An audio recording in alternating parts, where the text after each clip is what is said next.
इस वीडियो में हम रिव्यू करेंगे एक बहुत ही फेमस ड्रग का जिसका नाम है मिप्रेसर। दरअसल एक ब्रांड है एक बहुत बड़ी कंपनी का जिसका नाम है नोवार्टिस। इसमें जो ड्रग आती है उसका नाम है मीटोप्रोप्रोल। मीटोप्रोलोल का जो 7 वर्ड लिखे that is called tartrate. Tartrate दरअसल इसका शॉर्ट फॉर्म है। तो आपके पास ड्रग है मिप्रेसर जो कि ब्रांड है। नोवार्टिस फार्मास्यूटिकल्स का दरअसल ये प्रोडक्ट है और मीटोप्रोलोल इज द मेन ड्रग जो कि एक्शन परफॉर्म करती है। इसका मेन एक्शन होता है एंटी हाइपरटेंसिव, यानी कि जिन लोगों को ब्लड प्रेशर की बीमारी हो वो लोग इसका इस्तेमाल करते हैं। अब जो आप 100 देख रहे हो ना, ये इसकी डोज होती है।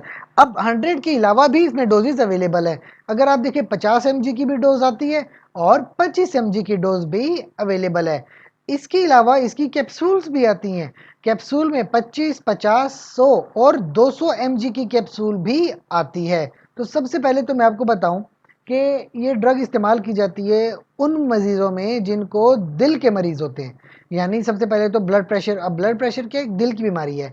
ब्लड प्रेशर में क्या होता है कि आपका ब्लड प्रेशर बहुत ज़्यादा बढ़ जाता है, जिसके लिए फिर आप क्या करते हो, इस तरह के ड्रग का इस्तेमाल करते हो दैट इज़ कॉल्ड हाइपरटेंशन। तो हाइपरटेंशन में आप स्टार्ट लेते हो 100 mg पर डे से, यानी इनिशियल डोज जो आपकी होती है वो 100 mg होती है। या डोज कम भी की जा सकती है, यानी 25 से लेके 100 mg से भी आप स्टार्ट ले सकते हो। तो सबसे पहली चीज तो हाइपरटेंशन हो गई। हाइपरटेंशन के बाद जो नेक्स्ट प्रॉब्लम आती है वह है एक्यूट मायोकार्डियल इन्फार्क्शन। यानी अगर लोगों को हार्ट अटैक का खतरा हो, यानी कि अगर हार्ट अटैक किसी को हो सकता है तो वो भी ड्रग का इस्तेमाल करता है। अब अगर वो ओरल ड्रग लेना चाहिए नहीं टैबलेट की फॉर्म में, तो 50 से 100 mg से शुरुआत करता है। लेकिन क्योंकि जो आपके पास हार्ट अटैक है थोड़ी ज़्यादा खतरे वाली बात होती है, तो डायरेक्ट इंजेक्शन भी लगाया जा सकता है। 5 mg का इंजेक्शन भी लगाया जा सकता है। नेक्स्ट बीमारी ये होती है कंजेस्टिव हार्ट फेलियर। याद रखें जो मायोकार्डियल इंफार्क्शन होता है वो हार्ट अटैक होता है, लेकिन कंजेस्टिव हार्ट फेलियर में दरअसल आपके पास हार्ट जो पंपिंग होते हैं वो फेल कर देते हैं, यानी पंप नहीं कर पाता ब्लड को। इसको कंजेस्टिव हार्ट फेलियर कहते हैं।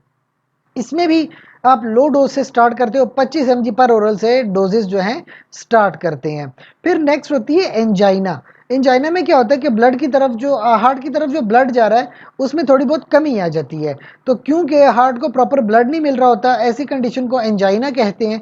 100 mg पर डे के हिसाब से आप इस ड्रग को पेशेंट को देते हो, तो पेशेंट की जो डिमांड होती है बहुत ज़्यादा ब्लड की वो थोड़ी कम हो जाती है।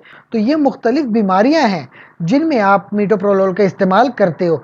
अब एक लास्ट टाइम मैं अगर आपको ऑफ द लेबल यूज़ है।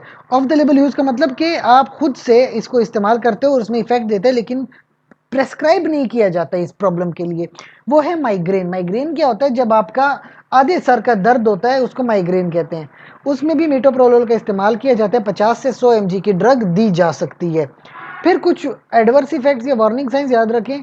आपको अक्सर इस ड्रग के साथ डिजीनेस यानी सर चकरा सकता है, सर में दर्द हो सकता है, बहुत थकावट महसूस करते हैं, डिप्रेस सा फील करते हैं, एनर्जेटिक नहीं रहते, डायरिया वगैरह की कंडीशन भी हो सकती है और जिस्म पे रैशेस भी आ सकती हैं। बहुत ज़्यादा डोज ले ली है तो इवन हार्ट रेट कम भी हो सकता है। तो इस तरह की मुख्तलिफ प्रॉब्लम्स हैं।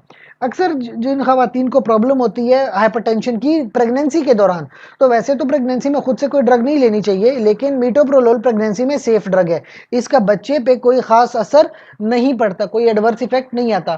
फिर भी प्रेगनेंसी में अगर इस्तेमाल करना चाहिए तो डॉक्टर के मशवरे के मुताबिक ही इस्तेमाल कीजिए।